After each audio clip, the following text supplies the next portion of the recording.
And now, a story from the Appleseed. I want to tell you about the oldest woman in the world and how come she's so old, right? She's so old, she doesn't remember how old she is, which is a good thing, really, when you get to a certain age, I am told. But one day, when she knew she was about 89, she was in her house. And this woman, she'd lived many years in this house, many years on this earth, and most of those years she'd enjoyed. She'd found the joys in all of the troubles, and she'd found the fun in all the best things. And so she journeyed through this life with a light heart. She was one of those people that were blessed with that. I'll give you an example. On this particular morning, in her 89th year, allegedly, she was sweeping the floor of her kitchen. A boring job, yes, but this morning, through the window, the sun was streaming in, and the sun was lighting up the motes of dust that curled up from her broom, and she watched them curl like tresses in the air, and she was enjoying the ticking of the clock on the mantelpiece, the sound of the birds outside. Shh, shh, shh. She was utterly absorbed in this task when she felt a chill come underneath the door. And the sun went in, and the clock on the mantelpiece stopped. And the woman stood there with her broom. Outside, the birds had stopped singing. She was sure of it. And the moment she thought that, she heard a scuffing sound on the path, the stone path that led up to her house. And there was a knock at the door. She put her broom down. She wasn't expecting anybody. She walked up to the door of her house, drew herself up to as much height as she had, and opened the door with a creak. And there, standing on the doorstep, was a figure much taller than her, pale, eyes that she couldn't quite see. They were set back so far in his face. He was cloaked from head to toe in black, with a hood and a scythe. And for those of you who are a bit sleepy at the back, this is Death, all right? The Grim Reaper. He's come for her. The woman freezes on the doorstep, but the Grim Reaper holds up his arm and points a bony finger at the woman. It's time, old woman. You've lived a good life. You're coming with me. Now, I told you this woman, she was about 89, so she'd had a lot of experiences in her life, and she was not going to go with some stranger who's just asking her to leave her house. Plus, I also told you that she enjoys her life. And if this chancer in the dark hood certainly is who he says he is, there's no way she's going to go with him. She's enjoying herself. So she says, oh, I'm terribly sorry, Mr. Death, but I'm sweeping my floor. I've just done my kitchen, but I've got the stairs and all of the upstairs rooms to do, you know. I'm busy. I can't go with you now. She's trying to hedge her bets while she thinks about her plan, do you know what I mean? I can't go with you now. I really can't. I've got plenty of chores on my list. Death didn't need this, frankly. He had a very busy day ahead of him, which was unlucky for some, but he kind of liked those kinds of days. He had a lot of people to row across the River Styx. He checked his chart, and then he checked his watch.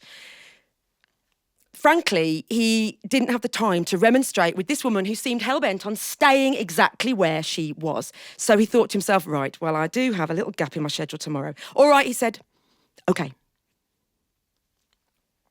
You can stay here today. You can finish your chores. But you are coming with me tomorrow. Yes, I'll come with you tomorrow. Tomorrow, yes, tomorrow, said Death. And just to be sure, he scratched on the door, on the lovely polished oak door, right? I know. Terrible, isn't it? She did that herself, the woman. Took her ages. He took his bony finger and he scratched his left-handed Death. Everyone knows that. He scratched the word tomorrow into the varnish on the door and swept away as dramatically as he could. And suddenly, The sun came out, the birds started singing, the clock started ticking on the mantelpiece. The woman breathed a sigh of relief and went back to her sweeping. Shook, shook, shook. Next day, she's out the back and she's planting seeds, beans. She's got rows and canes all laid out and the sun is shining and the birds are singing. The sky is azure over her head and she's enjoying the seemingly mindless task of putting each one of these beans into their little soil bed, tucking them in, pushing them down, watering them. She's absorbed in this task, enjoying it like she enjoys everything. Completely in her own world, when suddenly the sun clouds over and goes in. Inside the house, she hears the clock stop, the birds, and that chill feeling. And she hears the footsteps and thinks, oh no, what am I going to do? Okay, be bold. She walks in through the back door of her house, through the kitchen, just as the door raps 3 times. She opens the door. Ah, you again, she says. The Grim Reaper is there, ready, looking very businesslike this morning. Yes, me again. I have come for you. Oh, bony finger. You've lived a good life. You've lived a longer life than most. You are coming with me. No, said the woman. I've got things to do. I've just planted my beans. I've got me carrots to do. And, I've got potatoes to put in. I've got weeding. I can't come with you today. Death was he was getting a little bit tetchy. You are coming with me today. Today, you said, you promised, I heard you on this doorstep. You are coming with me today, old woman. She said, oh, no, you must be mistaken, Mr. Death. We agreed that I'd be coming with you. Tomorrow. And there, in Death's own scratchy left hand, is the word tomorrow on the door. She's a wily one, thinks Death. Well, he knew he'd been had. And he thought to himself, well, I could argue with her, but really, she's a little too sharp for me, this one. Okay, checks his schedule. Right, I'm coming back for you tomorrow, and I'm going to absolutely no compromise. I'm coming back for you tomorrow. And he gets a scratch off the door. And in a nice, angry, dramatic swirl, he's off. Song comes out, birds start singing, clock starts ticking on the mantelpiece. The woman breathes a sigh of relief, goes back to her planting. Day 3. The woman is in the kitchen, she's kneading bread. And she's really enjoying the feel of the dough. Now, it's hard work kneading bread, but there's something wonderful about it too. When you feel the elasticity of the dough just as it turns. I've got a few people nodding. I've got some bread makers in the room. You know that bit when the glutens just start to string together? Oh, it's great. It's like you're a sculptor and an amazing chef all in one go. And she can feel the muscles and sinews of her arms lithe and alive and ready for anything when the sun winks out, birds stop singing, the clock tumbles off the mantelpiece, smashes on the floor. She knows she's in trouble now. There'll be no answering that door. She feels the breeze coming underneath, the smell of the grave clothes go up her nostrils. Her heart starts to beat incredibly fast and she thinks, I've got to go, I've got to hide. And she scarpers upstairs as quick as a flash. This 89-year-old woman, just as Death is about to knock on the door. Now, the woman is upstairs. She's only got 2 rooms upstairs, her bedroom and her spare room, and she's on the little landing, the little corridor landing. It's very dark in this cottage, English cottage, tiny windows. And she's trying to get her breath and thinking, okay, there aren't many options. Where can I hide? She opens the door to her bedroom. She can't hide in the bed, he'll see her. Behind the curtains, classic. But at the bottom of her bed, there is a big barrel. Huge barrel where she keeps her honey. She's a beekeeper, this lady. And she's got her honey in this barrel and it's about 3/4 full and she thinks, this barrel is in a shadowy part of the bedroom and maybe he'll be in such a huff that he won't look in the corner of the room. Yes, she convinces herself in her panic. This is precisely the right place to hide, isn't it? Yes, I can see some nods. Excellent, let's take the lid off. Let's get in. Now, the woman, although she's terrified, remember, she enjoys life. She can't help just enjoying a little bit the feeling of the honey going between her toes. Oh, lovely. Oh, it's making all her clothes stick to her body in this kind of gloopy... And the honey goes... And she's like, that's quite nice, actually. Oh, no, so concentrate. She's up to her neck in the honey, and she gets the lid, which is just balanced there, and she pulls it across, and there she is, she's hiding. Downstairs, Death has done his 3 knocks. He's waited an appreciable amount of time, and he's decided to let himself in. He opens the door with a creak. He likes that. It's quite dramatic. He walks in, and the flowers on the mantelpiece wilt as he enters the room. The dough on the table dies. The yeast dies as Death walks towards it. But he can see her fist prints, the knuckle prints, in that dough. She can't be far, can she? Where is she? He looks around the kitchen. Looks beyond the curtain, obviously, classic. She's not in the kitchen, nowhere. He looks at the staircase and he begins to mount the stair. Inside her bedroom, inside the honey barrel, the woman is thinking, good, this is good. I'm okay. I'm in a barrel of honey. He won't look here. I'm in a barrel of honey. I'm in a...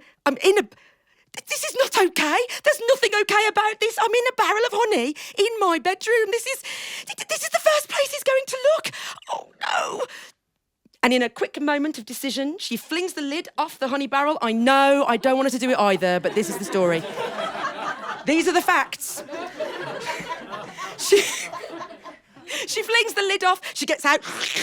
Quite enjoys that. It's kind of suction. The dress goes rip like that. It's lovely. Oh, it comes from between her fingers. Tasty. No, concentrate. Out of the barrel. And she puts the lid back on as best she can, and she runs out of the bedroom, across the landing, just as Death is coming up the 3rd stair. It's okay, though. Don't forget, dark landing. She's got just enough time to dash. Don't be scared. She gets to the next room. She shuts the door behind her. It's okay. But when she's in that room, she thinks, oh, no. Oh, where am I going to hide? There's a spare bed, can't hide under the bed. Classic. What am I going to do? I could try and get into that cupboard. No, I'll never fit. At the base of the bed, tucked just underneath this high bed, there's a box, long box, wooden box, where she keeps all of the feathers that she's plucked from geese and chickens. I don't know why you're laughing. It's a perfectly good place to hide. At least this is what she thinks, right? She stuffs her blankets and her mattresses with this stuff, and she thinks, oh, it'd be nice anyway, it'd be a nice place to hide. And it's slightly tucked under the bed, in the shadowy part of the bedroom. Brilliant. In a moment of decision, she throws the lid off, she gets inside, she snuggles herself down, and it is nice. She just thinks, even though she's panicked, it's quite pleasant, isn't it? Sensory pleasure, lovely, soft feathers. Oh, tickly. No, concentrate. Puts the lid on. She hides there. And she becomes completely still, and her breathing becomes nice and quiet, just as Death is closing his bony hands around the handle of the bedroom opposite. He throws open the door and he looks everywhere. Nothing. Can't find her. So he turns and looks across the landing at the only other room available. Inside that room, inside the long box of feathers, the woman is thinking, great, this is brilliant. Oh, be quiet. Oh, feathers, oh dear, it's good. I'm in a box. I'm in a box of feathers. This is not good. This is daft. What am I doing in here?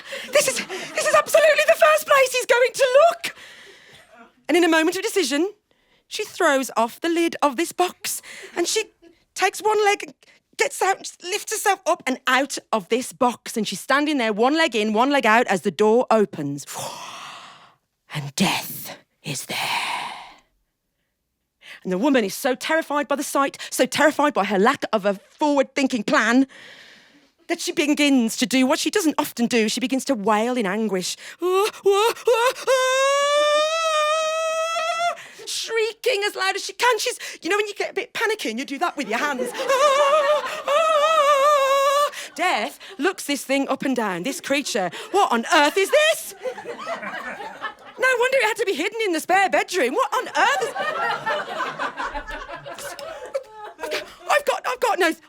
I've had no training for this. This wasn't in the training session, this creature, in all of his wanderings in this world and others, he has never seen anything to match this creature. Tiny, squat little creature, covered head to toe in brown, grey, black, and sort of a strange tawny-coloured feathers, that some of which are dropping off them, and waggling their malformed wings up and down, emitting this high-pitched shriek, and what's worse, some strange ectoplasmic ooze is dripping off her. Puddling at her feet, Death is absolutely terrified.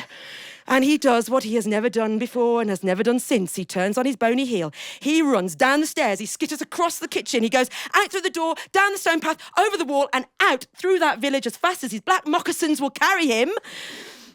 Because Death likes wearing slippers, like comfy shoes. He's got a lot of walking to do. And he never comes back, lest he sees that creature again. The woman, it takes her a while to calm down. It takes her a bit longer to work out how to manage the hose fitment so she can...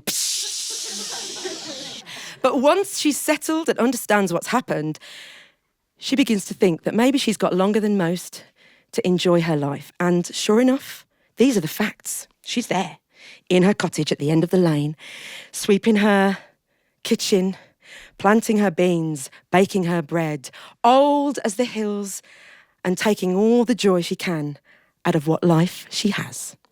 Thank you. Thanks for joining us for A Story from the Appleseed.